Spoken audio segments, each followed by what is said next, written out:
Hello everyone, welcome back to Ansarkari.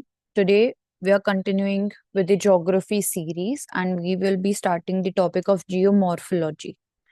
तो जब geomorphology की बात करते हैं तो अर्थ के इंटीरियर एंड अर्थ के सरफेस पे जो फीचर्स बन रहे हैं उनकी हम बेसिकली स्टडी करते हैं। तो सबसे पहले कॉन्टिनेंट सिस्टम जो है वो कैसे फॉर्म हुआ, जो भी प्रेजेंट डे कॉन्टिनेंट सिस्टम है उसके पीछे डिफरेंट पीरियड्स हैं, जिसके लिए कॉन्टिनेंटल ड्रिफ्ट थ्योरी का पढ़ना जरूरी है जो कि एल्फ्रेड वेगनर ने दी थी इन 1912। इसके अकॉर्डिंग डिफरेंट डिफरेंट पीरियड्स हैं। सबसे पहले पर्मियन पीरियड है, फिर जुरासिक पीरियड है, जुरासिक पीरियड है, क्रिटेशियस पीरियड है एंड देन जो अभी प्रेजेंट डे वर्ल्ड है। तो पर्मियन पीरियड जो कि 200 से 250 मिलियन ईयर्स पहले था, उस टाइम पे हम बात करते हैं कि एक सुपर कॉन्टिनेंट पैंजिया था, जब सारे के सारे जो कॉन्टिनेंट्स हैं वो एक साथ ज्वाइंट थे। बट क्लाइमेट के इम्पैक्ट की वजह से जो लार्ज लैंड मास था जो कि पैंजिया फॉर्म कर रहा था, उसकी वजह से जो सीजनल वेदर वेरिएशंस था वो एक्सट्रीम लेवल पे होता था। इंटीरियर रीजन्स पे बेसिकली ड्राई डेजर्ट क्लाइमेट्स हमें देखने को मिलते थे एंड जो मरीन लाइफ है उसके ऊपर भी इम्पैक्ट होता था। एक ओशन भी था जो कि बेसिकली बोल सकते हैं कि पैंजिया के इंटीरियर से रिलेटिवली एरिड एटमॉस्फेयर वहां पे देखने को मिलता था। अब पर्मियन पीरियड में सारा जो लैंडमास है वो एक साथ कंसंट्रेटेड है एंड जो वेदर इवेंट्स हैं वो एक्सट्रीम हो रहे हैं, मरीन लाइफ पे भी इम्पैक्ट आ रहा है। इसके साथ जुरासिक पीरियड में जब हम जाते हैं तो 250 से लेके 201 मिलियन ईयर्स पहले हम देखते हैं कि पहली बार जो पैंजिया सुपर कॉन्टिनेंट था उसका ब्रेकअप होना शुरू होता है। जो पैंजिया है रिफ्ट करना स्टार्ट करता है क्योंकि टेक्टोनिक एक्टिविटी इंक्रीज हो रही है, जिसकी वजह से दो सुपर कॉन्टिनेंट्स बनते हैं। नॉर्थ में जो हमें दिखाई दे रहा है उसको हम लॉरेशिया बोलते हैं, नीचे साउथ में जो हमें दिखाई दे रहा है उसको हम गोंडवाना बोलते हैं। इसी की वजह से रिफ्ट वैली भी फॉर्म होती है, ब्रेकिंग एजेस जहाँ पे हैं वहां पे रिफ्ट वैली फॉर्म होती हैं एंड जो ओशन बेसिन है बेसिकली और ज्यादा बड़ा हो जाता है और ज्यादा वाइडन हो जाता है। इसके साथ साथ 200 से 140 मिलियन ईयर्स अगो के टाइम पीरियड के बीच में, जिसको हम जुरासिक पीरियड बोलते हैं, यहाँ पे हम देखते हैं कि जो लॉरेशिया और जो गोंडवाना अलग अलग हो चुका है वो और ड्रिफ्ट होते रहते हैं, जिसकी वजह से धीरे धीरे अटलांटिक ओशन फॉर्म हो जाता है एंड जो सी लेवल है वो भी राइज कर रहा है क्योंकि टेक्टोनिक एक्टिविटी बढ़ती जा रही है। एंड लो लाइंग एरियाज में इस टाइम में हम देखते हैं कि फ्लडिंग होती है या फिर जो शैलो सी का कॉन्सेप्ट होता है वो पहली बार हमें देखने को मिलता है। अब इसकी वजह से जो मरीन लाइफ है वो भी हमें लैंड मासेस के पास देखने को मिलती है एंड डायनासोर की स्पीशीज भी हमें जुरासिक पीरियड के टाइम पे ही देखने को मिलती है। इसके बाद 140 से 66 मिलियन ईयर्स अगो का जो टाइम पीरियड जिसको हम क्रेटेशियस पीरियड बोलते हैं, यहाँ पे हमें और ब्रेकडाउन देखने को मिलता है। अफ्रीका बनता है, साउथ अमेरिका बनता है, इंडिया का पार्ट हमें दिखने लगता है, ऑस्ट्रेलिया एंड अंटार्कटिका अलग अलग होने लगता है। तो जो नॉर्थ अटलांटिक ओशन है उसका भी एक्सपेंशन हो जाता है क्योंकि जो लॉरेशिया का स्प्लिट हो रहा है, नॉर्थ में जो स्प्लिट हो रहा है वो वाइडन हो रहा है, जिसकी वजह से नॉर्थ अमेरिका, यूरोप और एशिया अलग अलग बन रहे हैं। जो अटलांटिक ओशन का एरिया है वो वाइडन हो रहा है। इसके साथ साथ जो शैलो आइलैंड है या शैलो सी का कॉन्सेप्ट है वो और ज्यादा बढ़ रहा है। बड़े एरियाज में हमें शैलो सी देखने को मिल रहा है, मतलब जो लो लाइंग एरियाज थे क्लाइमेट चेंज की वजह से एंड सी लेवल राइज की वजह से हमें दिखता है कि जो लो लाइंग एरियाज है वहां पे फ्लडिंग हो जाती है, शैलो सी क्रिएट हो जाता है, जिसकी वजह से मरीन हैबिटेट्स अलग अलग पहली बार इमर्ज होते हैं शैलो सीज में। अब इसी शैलो सी के फॉर्मेशन की वजह से कुछ ना कुछ इम्पैक्ट एवोल्यूशन पे भी आता है, जिसमें जो आइसोलेटेड लैंड मासेस थे वहां पे भी अलग अलग हमें प्लांट्स और एनिमल्स देखने को मिलते हैं। फिर पेलियोजीन पीरियड 66 से 23 मिलियन ईयर्स पहले, यहाँ पे हम देखते हैं कि जो कॉन्टिनेंट का ड्रिफ्टिंग हो रही थी वो कंटिन्यू है और अभी जो प्रेजेंट वर्ल्ड भी है यहाँ पे भी हम देखते हैं कि जो कॉन्टिनेंट्स हैं वो कंटिन्यूअसली ड्रिफ्ट कर रहे हैं एट अ पर्टिकुलर रेट। जैसे कि अफ्रीका में भी हम देख रहे हैं कि बोलते हैं कि हो सकता है कि अफ्रीका में भी जो ड्रिफ्टिंग दिख रही है towards the Asian plate, towards the Indian plate, उसकी वजह से एक नया ओशन फॉर्म हो सकता है between the African African can also be divided into two parts, जिसकी वजह से रिफ्ट वैली फॉर्म हो रही है एंड रिफ्ट लेक फॉर्म हो रहे हैं। ग्लोबल टेम्परेचर भी इंक्रीज हो रहा है जिसकी वजह से पेलियोजेन पेलियोजीन पेलियोजीन एरा जब थी, क्योंकि ग्लोबल टेम्परेचर भी धीरे धीरे इंक्रीज हो रहा था, उसकी वजह से हम देखते हैं कि ट्रॉपिकल क्लाइमेट इक्वेटर के पास बढ़ने लगता है। बट बाद में हम देखते हैं कि कूलिंग भी स्टार्ट होती है, जो कॉन्टिनेंट की पोजिशन है वो ओशन करंट को भी इम्पैक्ट कर रही है कहीं ना कहीं। ऐसे ही नियोजीन पीरियड है, क्वार्टरनरी पीरियड है। क्वार्टरनरी पीरियड को हम बोलते हैं जो हमारी करंट पोजीशन है आज के टाइम पे, जैसे कॉन्टिनेंट हमें देखने को मिलते हैं। क्वार्टरनरी पीरियड है, यहाँ पे रिपीटेड ग्लेसिएशन देखने को मिलती है, पोल्स के पास हमें ग्लेशियर्स देखने को मिलते हैं। एंड कॉन्टिन्यूसली जो ड्रिफ्ट है वो अभी भी कुछ पर सेंटीमीटर पर ईयर हो रही है, टेक्टोनिक प्रोसेसेस हो रहे हैं। एंड कहीं ना कहीं हम बोल सकते हैं कि जो माउंटेन फॉर्मेशन है उसका प्रोसेस अभी भी कंटिन्यूड है, जिसकी वजह से माउंटेन्स की हाइट में भी हमें डिफरेंसेस देखने को मिलते हैं। इसके एविडेंसेस भी बहुत सारे हैं, जैसे कि जो पजल लाइक फिट देखने को मिलता है हमें north America and south America की जो ईस्टर्न कोस्ट है, एंड अफ्रीका एंड यूरोप की जो वेस्टर्न कोस्ट है, देखने अभी भी हम प्रेजेंट डे में देखते हैं तो परफेक्टली एस शेप जो है वो फिट होती है। सेम फॉसिल हमें देखने को मिलते हैं, मेसोसॉरस जो कि फ्रेश वाटर रेप्टाइल था, वो हमें अफ्रीका में भी उसके फॉसिल मिले हैं, साउथ अमेरिका में भी मिले हैं। इसके साथ साथ जो अभी के ट्रॉपिकल एरियाज हैं, क्योंकि बाद की एजेस में ही क्लाइमेट चेंज हो रहा है, टेम्परेचर बढ़ रहा है, एंड तभी हमें इमर्जेंस देखने को मिलता है ट्रॉपिकल एरियाज का। बट पहले वहां पे ग्लेशियर्स हुआ करते थे, तो ग्लेशियल डिपॉजिट भी हमें मिले हैं प्रेजेंट डे ट्रॉपिकल एरियाज में, जिसमें साउथ अमेरिका, अफ्रीका और इंडिया आता है। तो सी फ्लोर स्प्रेडिंग जो है डाइवर्जेंट बाउंड्रीज पे, वो अभी भी कॉन्टिन्यूड है, जिसकी वजह से कॉन्टिनेंटल मूवमेंट होता है जो वेरी भी करता है, जिसका इम्पैक्ट डायरेक्टली आता है कॉन्टिनेंटल और ओशियानिक क्रस्ट के थिकनेस पे भी। तो पजल लाइक फिट है कॉन्टिनेंट्स का, ग्लेशियल डिपॉजिट्स हैं, सिमिलर फॉसिल्स का, similar fossil and geological features हैं, जो कि बताता है हमें कि कहीं ना कहीं हाँ कॉन्टिनेंटल ड्रिफ्ट थ्योरी सही है। इसके बाद जियोमॉर्फोलॉजी में जरूरी हो जाता है अर्थ के इंटीरियर के बारे में पढ़ना, जिसमें डिफरेंट लेयर्स हैं। ऊपर लिथोस्फेयर है, सबसे इनर पार्ट में हम देखते हैं कि इनर कोर है, इनर कोर के ऊपर हमें आउटर मोल्टन कोर देखने को मिलती है, लोअर मैंटल देखने को मिलता है। अब ये जो आउटर मोल्टन कोर है और जो लोअर मैंटल है, इसके बीच में 27,000 किलोमीटर से लेके 2700 से लेके 2900 के बीच में एक लेयर देखने को मिलती है, जिसको हम ई प्राइम लेयर बोलते हैं। यहाँ पे डेंस मटेरियल है, पार्शली मोल्टन रॉक्स है, ये करंट अफेयर्स में आया था तो इसलिए हमारे लिए जरूरी हो जाता है। 2700 से 2900 पे ई प्राइम लेयर हम बोलते हैं। बाकी में जो एस्टेनॉस E stands for E prime में। देखना होगा मानसी दे। Okay. Hmm. So it is a different layer, या किसी ये मेंटल का पार्ट इसको कंसिडर करते हैं, इट इज डिफरेंट लेयर। इस उसी का ही पार्ट कंसिडर करते हैं, बट स्पेसिफिकली इस पार्ट पे रिसर्च हो रही है क्योंकि इसके नेचर को स्टडी किया जा रहा है। क्योंकि यहाँ पे ओके। बोलते हैं कि जो सरफेस वाटर है वो भी पेनिट्रेट करके प्लैनेट के डीपर पार्ट्स में जा रहा है, एंड हाइड्रोजन में रिच है, सिलिकॉन में रिच है। तो इसके स्ट्रक्चर और इसके जो कैरेक्टरिस्टिक है उसके ऊपर बेसिकली स्टडी की जा रही है कि क्या ये ग्लोबल वाटर साइकिल को भी इम्पैक्ट करता है। तो मतलब यही हुआ स्पेसिफिकली ना कि मोल्टेन कोर और इनर कोर है, हम्म। और दूसरा कि लोअर मैंटल और मोल्टेन कोर है। तो एग्जैक्टली एक बाउंड्री नहीं है हाँ ना, हाँ। तो दोनों कैरेक्टरिस्टिक डिफरेंस है। तो बीच का जो प्रोसेस हो गया ना ई प्राइम लेयर, इसलिए बात कर रहे हैं क्योंकि थोड़ा डिफरेंट कैरेक्टरिस्टिक दिखा है इसमें। हम्म जैसे सरफेस वाटर का बात हुआ, इसमें केमिकल रिएक्शन अलग अलग है, तो इसे हम्म।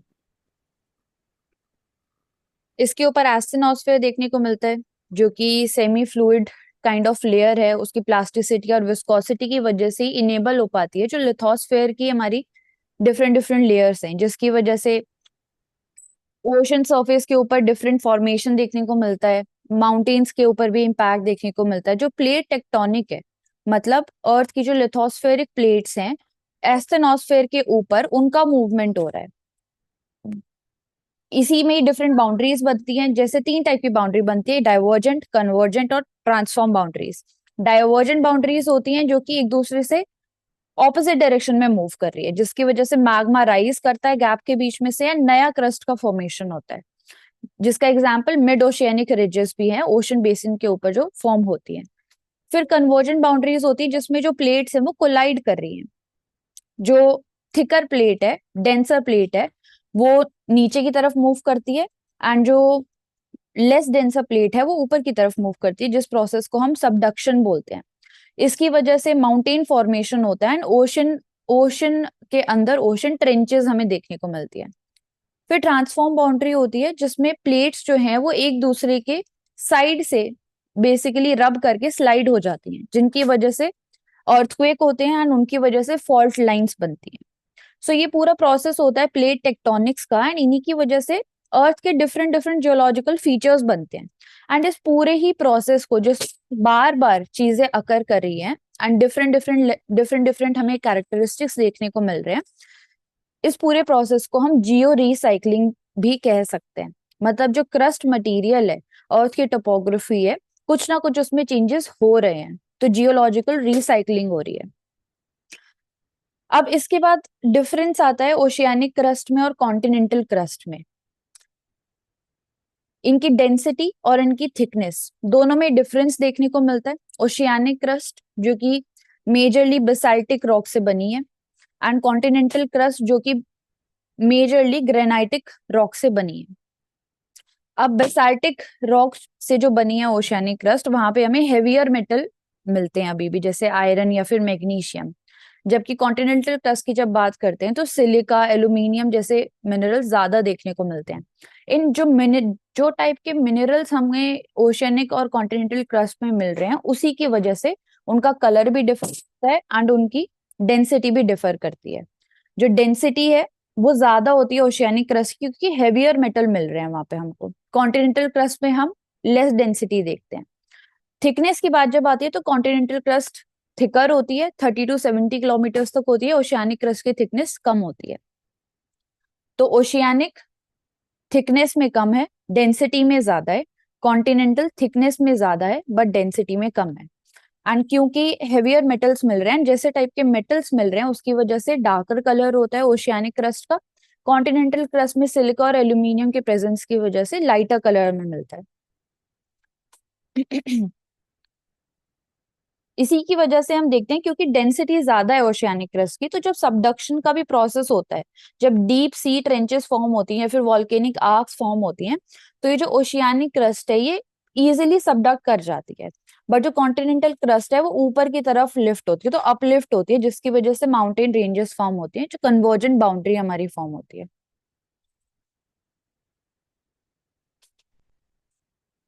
इसके बाद एस्टेनोस्फेयर की भी रोल की बात करते हैं, तो प्लास्टिसिटी, विस्कोसिटी की वजह से ही जो रिजिड लिथोस्फेरिक प्लेट्स हमारी हैं वो मूव कर पाती हैं। इसी की वजह से जो कन्वेक्शन करंट का प्रोसेस है, जो हीट जनरेट हो रही है अर्थ की कोर से, वही जनरेट करती है कन्वेक्शन करंट, जो कि एस्ट्रोनॉस्फेयर के अंदर होते हैं। यही करंट जो है ये एक साइकिल क्रिएट कर देते हैं राइजिंग और सिंकिंग मटेरियल की, जिसकी वजह से प्लेट टेक्टोनिक्स का हॉरिजॉन्टल मूवमेंट देखने को मिलता है। तो इसमें भी डिफरेंट डिफरेंट जो प्लेट का प्रोसेस है वो बेसिकली एस्ट्रोनॉस्फेयर का ही जो नेचर है वही इनेबल करता है ये पूरे प्रोसेस को, जिसकी वजह से टेक्टोनिक मूवमेंट हो पाता है। अर्थ के लिथोस्फेयर में भी बात करते हैं तो जो रॉक्स प्रेजेंट है उसमें भी डिफरेंट डिफरेंट टाइप की रॉक्स हैं। इग्नियस रॉक है, सेडिमेंट्री रॉक है एंड इसके अलावा मेटामॉर्फिक रॉक है। तो जो इग्नियस रॉक है वो फॉर्म होती है जब मैग्मा या लावा है उसकी कूलिंग होती है एंड उसकी सॉलिडिफिकेशन होती है। उसकी वजह से, उसकी कूलिंग और सॉलिडिफिकेशन की वजह से जो रॉक फॉर्म होता है उसको इग्नियस बोलते हैं। ऐसा रॉक जो कि धीरे धीरे एक्यूमुलेट होके एंड कॉम्पैक्ट होके प्रेशर और हीट की वजह से लेयर्स में फॉर्म होता है, उसको हम सेडिमेंट्री रॉक बोलते हैं। मेटामॉर्फिक रॉक जो कि एग्जिस्टिंग रॉक जो भी है, चाहे वो इग्नियस रॉक हो या फिर सेडिमेंट्री रॉक हो, उसके ऊपर जब हाई प्रेशर और टेम्परेचर लगता है उसकी वजह से जो फॉर्म हो रही है रॉक, उसको हम मेटामॉर्फिक रॉक बोलते हैं। ये डेंस होती है एंड बेसिकली इसका एग्जाम्पल मार्बल देख सकते हैं हम, लेयर्स में इसका स्ट्रक्चर देखने को मिलता है हमको। तो जो इग्नियस रॉक है हार्ड होती है, डेंस होती है, but crystalline type of structure इसका होता है। धीरे धीरे अर्थ के सरफेस के नीचे कूल डाउन होती है, जिसका एग्जाम्पल ग्रेनाइट है।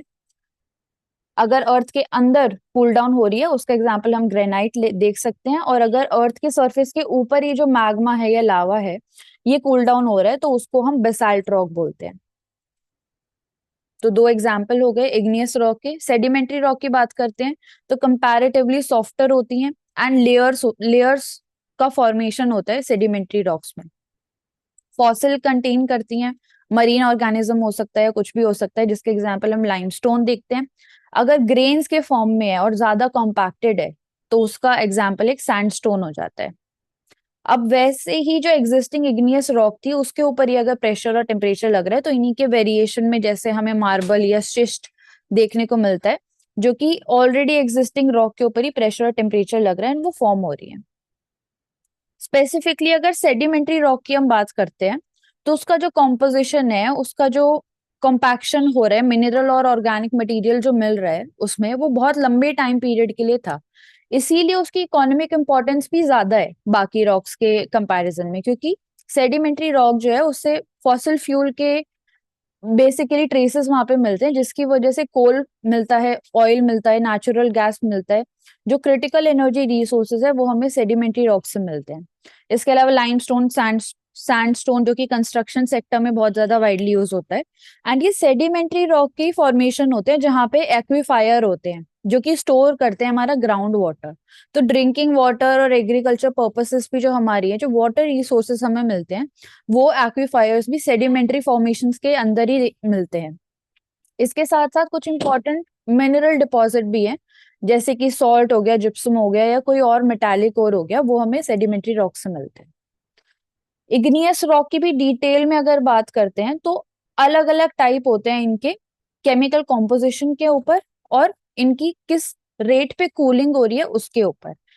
इसमें बहुत ज्यादा टेक्निकल हो जाएगा, बट डिफर बेसिकली करते हैं कि कितना अमाउंट ऑफ सिलिका, कितना अमाउंट ऑफ मैग्नीशियम एंड कितना अमाउंट ऑफ आयरन इनमें प्रेजेंट है। जिसमें ज्यादा सिलिका प्रेजेंट है उसका कलर लाइट होगा। एंड बेसिकली वो जो मैग्मा है स्लोली कूल डाउन हुआ है, इसलिए वो बना है। एंड जितना कूलिंग रेट स्लो होता है, उतना ही जब हम माइनिंग करते हैं, तो हमें जब रॉक एक बड़े से क्रिस्टल फॉर्म में मिलता है, उस समय पता चलता है कि ये बहुत स्लोली कूल डाउन हुआ है। उसका एग्जाम्पल फेल्सिक इग्नियस रॉक हो जाता है, जिसमें ग्रेनाइट हम बोलते हैं। उसमें सिलिका ज्यादा होता है, लाइट कलर्ड होता है, and slowly it is formed from slow cooling of magma. वैसे ही फिर कुछ रॉक होते हैं जो मैग्नीशियम और आयरन में हाई होते हैं, जिसकी वजह से उनका कलर जो है डार्कर होता है, जैसे कि बसाल्ट रॉक। जल्दी कूलिंग हुई है लावा की, इसीलिए वो फॉर्म होते हैं, इसलिए उनका ग्रेनी और टेक्सचर थोड़ा हमें देखने को मिलता है। वैसे ही कुछ रॉक होते हैं जो कि सिलिका में बहुत ज्यादा लो प्रेजेंस मिलता है सिलिका का, बट आयरन और मैग्नीशियम का बहुत हाई प्रेजेंस मिलता है। ये ज्यादातर मेंटल का जो पार्ट है वहां पे हमें देखने को मिलते हैं। तो जो रेट ऑफ कूलिंग हो रहा है, वो दिखाता है कि जब हम माइनिंग करते हैं, कितना बड़ा साइज ऑफ क्रिस्टल के फॉर्म में एक रॉक हमें मिलेगा। जितना कूलिंग का रेट स्लो है, बेसिकली उतना ही बड़ा साइज में क्रिस्टल हमें मिलता है रॉक का। एंड जितना रैपिड कूलिंग है, उतना ही ग्लासी लुक या उतना ही थोड़ा ग्रेनी पार्टिकल्स में देखने को मिलता है, जिसमें वॉल्केनिक रॉक्स भी जैसे बोलते हैं, जो ग्लासी काइंड ऑफ हमें लुक देते हैं। तो उनका जो कूलिंग रेट है, वो काफी ज्यादा रैपिड होता है। सो ये कुछ डिफरेंट टाइप्स की रॉक्स हैं। मेटामॉर्फिक में भी जैसे स्लेट एग्जाम्पल हो गया, मार्बल हो गया, कंस्ट्रक्शन सेक्टर में मेजरली यूज किया जाता है।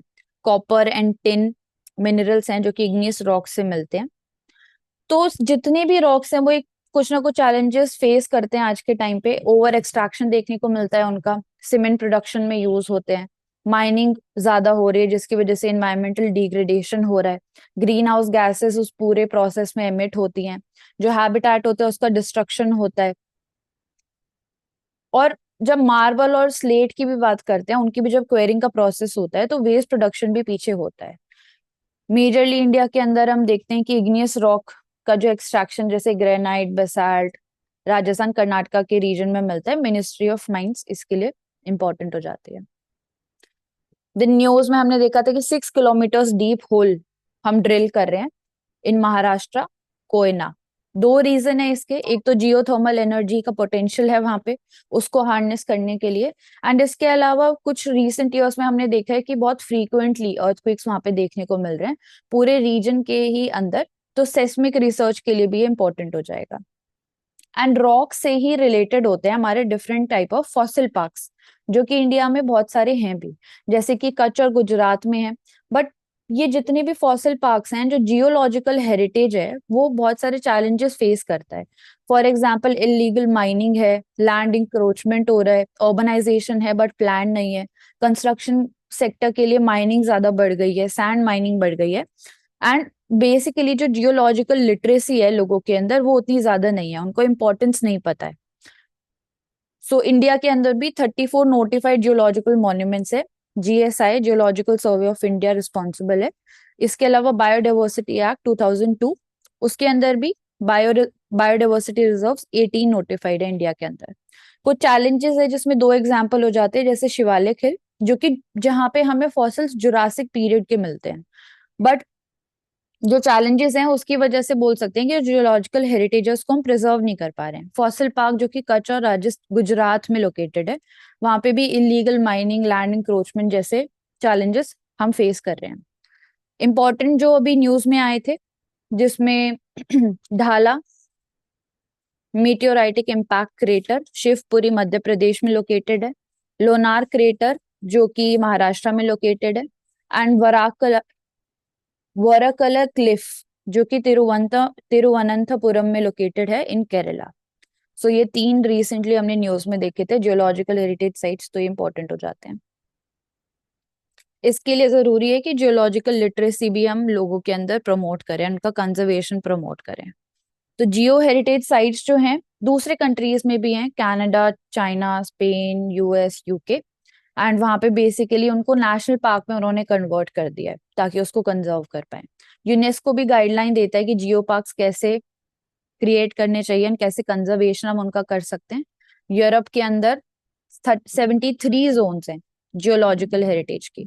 जापान भी जो है वहां पे भी जापान मॉडल भी हम यूज कर सकते हैं कंजर्वेशन के लिए। एंड ग्लोबली बात करते हैं तो 169 ग्लोबल जियो पार्क्स हैं।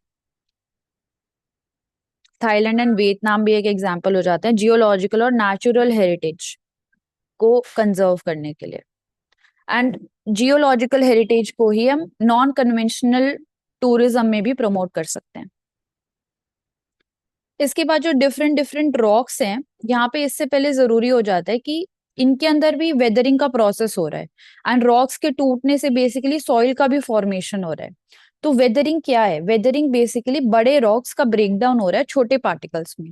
अब वो अलग अलग प्रोसेसेस से होता है, फिजिकल प्रोसेस हो सकता है, केमिकल हो सकता है, एंड बायोलॉजिकल हो सकता है। तो जो फिजिकल प्रोसेस है बेसिकली उसमें फ्रीजिंग एंड थॉइंग साइकिल हम देखते हैं। टेम्परेचर चेंज हो रहा है, दिन में टेम्परेचर हॉट है, रात में टेम्परेचर कोल्ड है। इसमें फ्रॉस्ट एक्शन हो सकता है, विंड का एक्शन हो सकता है, रेनफॉल का एक्शन हो सकता है, जिसकी वजह से सॉइल पार्टिकल्स फॉर्म होते हैं। इसको हम फिजिकल वेदरिंग बोलते हैं। केमिकल वेदरिंग में हम बोलते हैं कि जो रॉक का केमिकल मिनरल है, जैसे कि कुछ रॉक अगर क्ले से बना है तो कुछ एल्गी ऐसा वर्क उसके ऊपर कर रहा है, एटमॉस्फेरिक ऑक्सीजन का रोल होता है, वाटर का रोल होता है, जो कि ब्रेक डाउन करता है बेसिकली उस केमिकल को, and different types of nutrients release होते हैं उस प्लांट के, उस रॉक के ऊपर, जिसकी वजह से क्रैक फॉर्म होता है। या फिर कई बार हम देखते हैं कि जो प्लांट है वो भी रॉक के अंदर से ग्रो करता है, मतलब जो उसकी रूट है वो एक क्रैक क्रिएट कर देती है उस रॉक के अंदर। तो वहां पे उस प्लांट या बैक्टीरिया की वजह से ऐसा एसिड रिलीज होता है जो कि रॉक को ब्रेक डाउन कर देता है, तो वो बायोलॉजिकल वेदरिंग हो जाती है। तो वाटर का रोल होता है इसमें, विंड का रोल होता है, टेम्परेचर का रोल होता है, फ्रॉस्टिंग एक्शन का रोल होता है, बैक्टीरिया का रोल होता है, एल्गी का रोल होता है, एंड देन ऑल्सो प्लांट्स का भी रोल होता है। सो ये डिफरेंट टाइप ऑफ प्रोसेसेस है जिससे वेदरिंग होती है, एंड ये इम्पैक्ट करते हैं सॉइल फॉर्मेशन को, एक फर्टाइल ग्राउंड क्रिएट करने के लिए प्लांट्स के लिए। सो जो वेदर पार्टिकल मिक्स भी है ऑर्गेनिक मैटर के साथ जब मिक्स होता है तो डिफरेंट सॉइल की भी हम लेयर्स देखेंगे आगे क्लासेस में। उससे उनका न्यूट्रिएंट का भी जो लेवल है वो डिफर करता है, उनका कलर डिफर करता है। अब कुछ रीसेंट कीवर्ड्स हैं करंट अफेयर से। क्लाइमेट चेंज हम देख रहे हैं हो रहा है, जिसकी वजह से जो अर्थ का एनर्जी बैलेंस है वो इम्बैलेंस हो रहा है कहीं ना कहीं। मतलब कितना अर्थ जो एनर्जी सोलर रेडिएशन है वो रिसीव कर रही है एंड कितना एनर्जी वापस से एमिट कर रही है। सो ये इस पूरे बैलेंस के बीच में जो डिफरेंस होता है, मतलब ज्यादा एनर्जी वापस एमिट नहीं कर पा रही है, वो एब्जॉर्ब हो जा रही है कहीं ना कहीं ग्रीन हाउस गैसेस की वजह से, तो वो ओवरऑल जो टेम्परेचर है उसमें इम्बैलेंस क्रिएट करता है। ग्रीन हाउस गैसेस है जैसे कार्बन डाइऑक्साइड या मीथेन है, एनर्जी को ट्रैप कर लेते हैं, वापस से री रेडिएट नहीं करने देते, जिसकी वजह से नियर सरफेस टेम्परेचर भी जो है उसमें इंक्रीज रहता है। अब ये जो हीट, एक्सेस हीट अर्थ के एटमॉस्फेयर में प्रेजेंट है, ये सिर्फ ग्रीन हाउस गैसेस ही एक्यूमुलेट नहीं करती इसको, बट बाकी जगहों पे भी हमें हीट एक्यूमुलेशन देखने को मिलता है। जैसे कि ओशन जो है, जो एक्सेस हीट प्रोड्यूस हुई है, 89% of that excess heat is stored in the oceans. इसीलिए हम बोलते हैं कि ओशन कार्बन कैप्चर में भी इंपॉर्टेंट रोल प्ले करते हैं, हीट कैप्चर में इंपॉर्टेंट रोल प्ले करते हैं। लैंड जो है 6% of this excess heat is absorbed in the land. Atmosphere में 1% रहती है एंड क्रायोस्फेयर में 4% रहती है, जिसकी वजह से ग्लेशियर्स का भी जो मेल्टिंग रेट है वो इंक्रीज हो रहा है एंड सी लेवल में भी राइज हम देख रहे हैं। So energy, earth's energy imbalance and heat जो एक्यूमुलेट होती है हमारे क्लाइमेट सिस्टम में, सबसे ज्यादा ocean, then land, then cryosphere and then atmosphere. अब अर्थ की जब हम जियोमॉर्फोलॉजी की बात कर रहे हैं, इंटीरियर की बात कर रहे हैं, तो हम मार्स के साथ भी इसको एक बार कंपेयर कर सकते हैं, क्योंकि मार्स में हमने देखा तो जो सिस्मिक एक्टिविटी होती है बहुत ज्यादा लो होती है, जिसकी वजह से एक ही जगह पे बस थोड़ा लोकलाइज प्रेशर और डे टू नाइट टेम्परेचर की वजह से प्रेशर क्रिएट होता है, जिसकी वजह से थोड़ा बहुत मूवमेंट होता है ऑफ मैग्मा, एंड वहां पे ओलंपस मॉन्स जो सबसे बड़ा वॉल्केनो है ऑफ द सोलर सिस्टम हमें देखने को मिलता है। बट अर्थ की जब हम बात करते हैं तो लिथोस्फेरिक प्लेट्स का मूवमेंट होता है, एंड अर्थ की जो इंटीरियर है वहां पे आयरन का मूवमेंट मिलता है, जिसकी वजह से इलेक्ट्रिक करंट क्रिएट होते हैं एंड एक वो मैग्नेटिक फील्ड क्रिएट करता है। बट मार्स की जब हम बात करते हैं तो उसकी मैग्नेटिक फील्ड अर्थ के कंपैरिजन में वीक है और लोकलाइज्ड है। सेस्मिक एक्टिविटी अर्थ में हमें देखने को मिलती है, जिसको हम एक और टर्म बोल सकते हैं जियोलॉजिकल रिसाइकलिंग। बट मार्स में प्लेट टेक्टोनिक्स इतना नहीं है, एंड ये डिटेक्ट करने के लिए इंपॉर्टेंट रोल था नासा के इनसाइट मिशन का। कॉम्पोजिशन की बात करते हैं तो अर्थ का जो कॉम्पोजिशन है आयरन और निकल से बना हुआ है। आउटर लेयर लिक्विड है, पार्शली मोल्टन है, जिसमें एस्टेनोस्फेयर भी आ जाता है, एंड इनर लेयर जिसमें हम बोलते हैं कि सॉलिड है। इसके साथ साथ मार्स की भी जब बात करते हैं, जो कोर है वो आयरन और सल्फर से बनी हुई है। सॉइल का कलर हमें यहाँ पे रेड देखने को मिलता है आयरन ऑक्साइड के प्रेजेंस की वजह से, और जो बेसिकली इंटीरियर पार्ट है मार्स का उसमें भी पार्शियली सॉलिड एंड मोल्टन हमें मटेरियल देखने को मिलता है जो आयरन प्रेजेंट है कोर में। सो ये बेसिक डिफरेंस हो जाता है अर्थ और मार्स के इंटीरियर में। हीट इम्बैलेंस कीवर्ड, इसके अलावा जियोलॉजिकल हेरिटेज, इंटीरियर कैसे वर्क करता है, एंड एस्टेनोस्फेयर का रोल, प्लेट टेक्टोनिक्स के डिफरेंट जियोलॉजिकल फीचर्स, एंड इसके साथ डिफरेंट टाइप्स ऑफ रॉक्स।